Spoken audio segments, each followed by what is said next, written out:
चक्रवर्ती का महाअभियान और कलिंग की चुनौती। पिछले भाग में आपने देखा कि तक्षशिला के महायुद्ध में राजकुमार वीरसेन का अंत करने के बाद चंड अशोक का आतंक पूरे आर्यव्रत में फैल चुका था। चारों ओर बहते रक्त और जलती हुई लाशों के बीच अशोक को अपनी जीत खोखली लगने लगी थी। लेकिन साम्राज्य की भूख और सिंहासन का नियम बड़ा क्रूर होता है।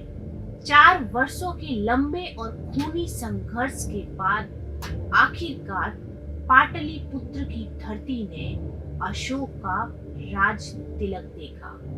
महामंत्री राधा गुप्त की दहाड़ उठी। आज सम्राट अशोक मौर्य साम्राज्य के चक्रवर्ती सम्राट घोषित किए जाते हैं। लेकिन सिंहासन पर बैठते ही सम्राट अशोक के सामने एक नई और सबसे बड़ी चुनौती खड़ी होने वाली थी। एक ऐसी चुनौती जिसने मौर्य साम्राज्य के सबसे महान सम्राटों को भी सोचने पर मजबूर कर दिया था। अब आगे पाटलिपुत्र के राज सिंहासन पर बैठते ही अशोक अब सिर्फ एक राजा नहीं थे, बल्कि चक्रवर्ती सम्राट अशोक बन चुके थे। उनके एक इशारे पर लाखों की सेना किसी भी दिशा को राख करने के लिए तैयार थी। अशोक ने अपने मंत्रियों और सेनापतियों को बुलाया और राज्यसभा में एक विशाल मानचित्र फैलाया गया। सम्राट अशोक गहरी, गूंजती हुई और कठोर आवाज में बोलते हैं, चंद्रगुप्त मौर्य और मेरे पिता बिंदुसार ने जिस अखंड भारत का सपना देखा था, उसे अधूरा नहीं छोड़ा जा सकता। आर्यव्रत के हर उस राज्य को संदेश भेजो जो खुद को स्वतंत्र समझता है।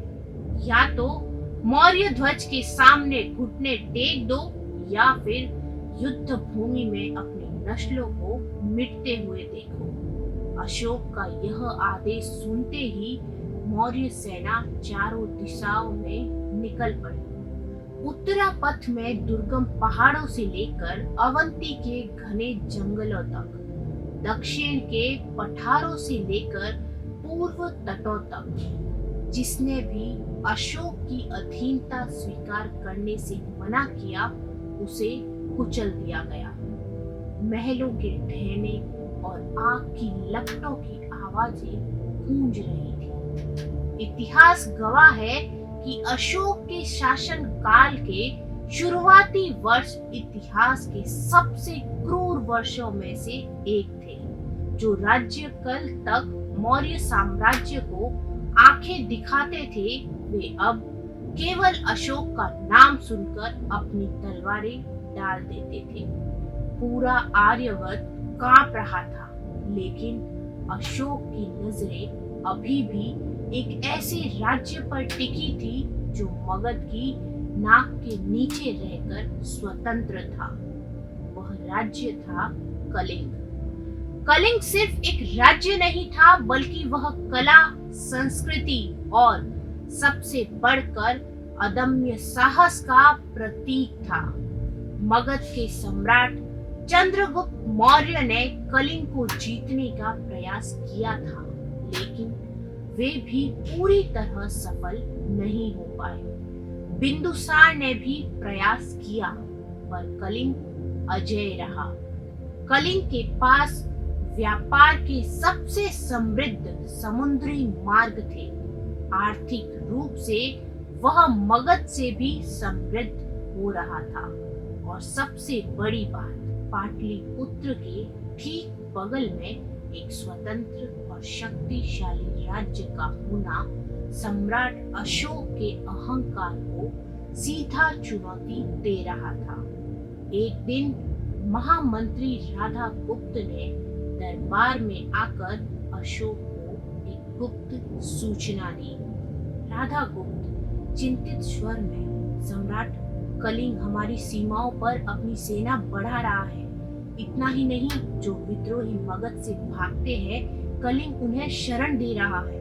अगर कलिंग को अभी नहीं रोका गया तो यह हमारे पूरे साम्राज्य के व्यापार और सुरक्षा के लिए सबसे बड़ा खतरा बन जाएगा। अशोक की आंखें क्रोध से लाल हो गई। उन्होंने अपनी गद्दी के हत्थों को इतने जोर से भींचा कि लकड़ी चटकने लगी। सम्राट अशोक क्रोध में फुसफुसाते हुए, चंद्रगुप्त मौर्य जो नहीं कर सके, बिंदुसार जो नहीं कर सके, वो चंड अशोक करेगा। कलिंग को झुकना होगा, हर हाल में झुकना होगा। अपनी क्रूरता के बावजूद अशोक एक कुशल रणनीतिकार भी थे। वे जानते थे कि कलिंग से युद्ध करने का मतलब है महाविनाश। इसलिए उन्होंने युद्ध से पहले अपना एक दूत कलिंग के राजा के पास भेजा। मगध का दूत भारी उपहार और अशोक का एक पत्र लेकर कलिंग के राज दरबार में पहुंचा। दरबार का शोर अचानक शांत हो जाता है। कलिंग के राजा के सामने जब अशोक का पत्र पढ़ा गया तो पूरे दरबार में सन्नाटा छा गया। पत्र में लिखा था, कलिंग के राजा, मौर्य साम्राज्य की संप्रभुता को स्वीकार करें, मगध को कर दे और सम्राट अशोक के अधीन रहकर शासन करें। इसी में आपकी और आपके प्रजा की भलाई है। अन्यथा मगध की सेना कलिंग की धरती को शमशान बना देगी। पत्र सुनकर कलिंग के राजा मुस्कुराए। उनकी आंखों में गुलामी स्वीकार करने का कोई चिन्ह नहीं था। वे अपनी गद्दी से उठे और बेहद गर्व से बोले, कलिंग राज, अपने सम्राट से कहना कि कलिंग की मिट्टी में धान बाद में उगता है, पहले वीरों का साहस उगता है। हम स्वतंत्र जन्मे हैं और स्वतंत्र ही मरेंगे। अशोक से कहो कि यदि उसे युद्ध का शौक है तो कलिंग की तलवारें उसका स्वागत करने के लिए तैयार है।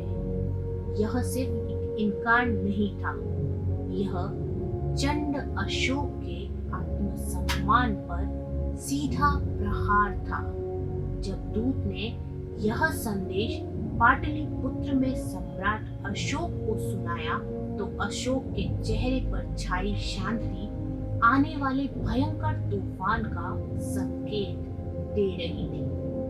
सम्राट अशोक, तो कलिंग ने अपनी मौत को खुद बुलावा भेजा है। सेनापति, मगध के इतिहास की सबसे विशाल सेना तैयार करो। इस बार युद्ध केवल जीतने के लिए नहीं बल्कि कलिंग का नामो निशान मिटाने के लिए होगा। और फिर इतिहास का वो काला पन्ना पलटने लगा जिसकी कल्पना मात्र से आज भी रूह कांप जाती है। मगध की धरती से लाखों सैनिकों का एक ऐसा सैलाब निकला जिसका अंत केवल तबाही थी। हाथी, घोड़े, रथ और तलवारों से सजी मौर्य सेना कलिंग की सीमाओं की ओर बढ़ने लगी। दूसरी तरफ कलिंग का बच्चा बच्चा, औरतें और बुजुर्ग भी अपनी मातृभूमि की रक्षा के लिए हथियार उठा चुके थे।